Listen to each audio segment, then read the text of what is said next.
খাবার প্রথম পাতে উচ্ছে আলু আর বেগুন দিয়ে এই ঝালটা গরম গরম ভাতের সাথে খেতে কিন্তু দারুণ লাগে। তো নমস্কার বন্ধুরা, আজ আমি আপনাদের তৈরি করে দেখাবো খুবই সুস্বাদু উচ্ছের এক ঝাল রেসিপি। তার জন্য এখানে আমি উচ্ছে বেগুন আর আলু এইভাবে একটু সরু সরু করে লম্বা লম্বা করে কেটে রেখেছি। এখানে দুটো মিডিয়াম সাইজের উচ্ছে, একটা মিডিয়াম সাইজের আলু আর হাফ বেগুন আছে। একটা মশলা তৈরি করছি, তার জন্য মিক্সিং জারের মধ্যে 1 চামচ করে দিলাম সাদা সর্ষে আর কালো সর্ষে, সাথে এর মধ্যে পরিমাণ মতো লবণ অ্যাড করে দিয়েছি। এখন এটার একটা পাউডার বানিয়ে নেব। এইভাবে মিক্সিতে সর্ষে বাটা করলে কিন্তু একদম মিহি পেস্ট হয়ে যাবে।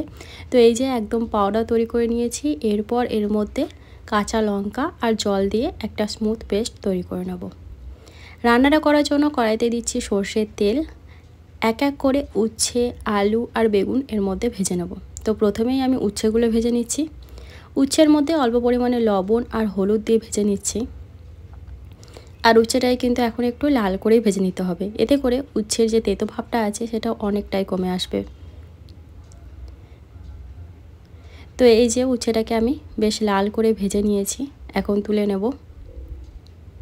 গরম ভাত দিয়ে উচ্ছের এই ঝালটা খেতে কিন্তু দারুণ লাগে। অবশ্যই একবার এইভাবে আলু বেগুন আর উচ্ছে দিয়ে ঝালটা বানিয়ে দেখবেন, আশা করি আপনাদেরও ভীষণ পছন্দ হবে। এখন অল্প পরিমাণে তেল দিয়ে বেগুনটাকেও ভেজে নেব। উচ্ছে আলু ঝালের মধ্যে একটু বেগুন দিলে উচ্ছে যে তেতো ভাবটা আছে সেটা কিন্তু অনেকটাই ব্যালেন্স হয়ে যায়। বেগুনের মধ্যে আমি আর নুন হলুদ দিইনি, বেগুনটাকে এমনিই লাল করে ভেজে নিয়েছি। বেগুনটা তুলে নিয়ে আবারও কড়াইতে দিয়ে দিচ্ছি অল্প পরিমাণে সর্ষের তেল। ফোড়নের জন্য এখানে দিচ্ছি একটা শুকনো লঙ্কা আর হাফ চামচ এখানে আমি 5 ফোড়ন দিলাম। ফোড়নটাকে একদম লাল করে ভেজে নিতে হবে, কয়েক সেকেন্ডের জন্য একটুখানি নাড়াচাড়া করে। এরপর এর মধ্যে দিয়ে দেবো কেটে রাখা আলুটা। এখন ফোড়নের সাথে আলুটাকে আমরা একটু লাল করে ভেজে নেব। আলুর মধ্যে অল্প পরিমাণে লবণ আর হলুদ দিয়ে কিন্তু আলুটাকে আমরা ভেজে নেব। খুব বেশি পরিমাণে লবণ কিন্তু এখানে ব্যবহার করা যাবে না, কারণ আমি যে মশলা তৈরি করেছি তার মধ্যেও লবণ দেওয়া আছে, তো সেই অনুযায়ী কিন্তু লবণটা এখানে দিতে হবে। তো এই যে আলুটাকেও আমি বেশ লাল করে ভেজে নিয়েছি নুন হলুদ দিয়ে। এখন এর মধ্যে ভেজে রাখা উচ্ছেটা অ্যাড করে দিচ্ছি। আরও 1 মিনিটের মতো উচ্ছে আর আলু ভেজে নেব। তারপর এর মধ্যে দিয়ে দেবো আগে থেকে বেটে রাখা সর্ষেটা। সর্ষেটা দেওয়ার পর 1-1.5 মিনিটের জন্য একটুখানি আলু উচ্ছের সাথে ভালো করে কষিয়ে নিচ্ছি। 1-1.5 মিনিটের থেকে বেশি কষানোর দরকার নেই। তো এই যে খুব ভালো মতো কষানো হয়ে গেছে। এখন এর মধ্যে আমি দিয়ে দেব অল্প পরিমাণে জল। জলটা দিয়ে ভালো করে নেড়ে চেড়ে ঢাকা চাপা দিয়ে মিডিয়াম ফ্লেমে 3-4 মিনিটের জন্য রান্না করে নেব, যাতে আলু উচ্ছে ভালো মতো সেদ্ধ হয়ে যায়।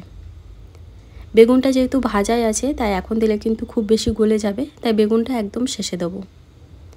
মাঝে একবার ঢাকনা খুলে একটুখানি নেড়ে চেড়ে আলুটা চেক করে নেবেন যে আলুটা কতটা সেদ্ধ হয়েছে কিনা। আর সেই সময় ভেজে রাখা বেগুনটা অ্যাড করে দিতে হবে। তো আমি আলুটাকে চেক করলাম, আলুটা কিন্তু আর একটু সেদ্ধ হবে, তার জন্য নেড়ে চেড়ে এর মধ্যে আমি আরও একটু জল দিয়ে দেবো। জল দিয়ে আরও 2 মিনিটের জন্য ঢাকা চাপা দিয়ে দিলেই কিন্তু আলুটা খুব ভালো মতো সেদ্ধ হয়ে যাবে। অনেকেই আছেন যারা উচ্ছে খেতে একদম পছন্দ করেন না, তারা এইভাবে একবার উচ্ছের ঝালটা বানিয়ে দেখবেন। গরম গরম ভাত দিয়ে কিন্তু খুবই অসাধারণ লাগবে।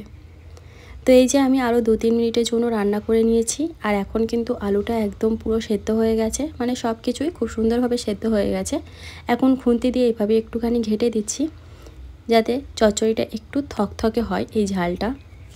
তো আমাদের উচ্ছের ঝাল একদম রেডি। ভিডিওটা ভালো লাগলে একটা লাইক দিয়ে পাশে থাকবেন।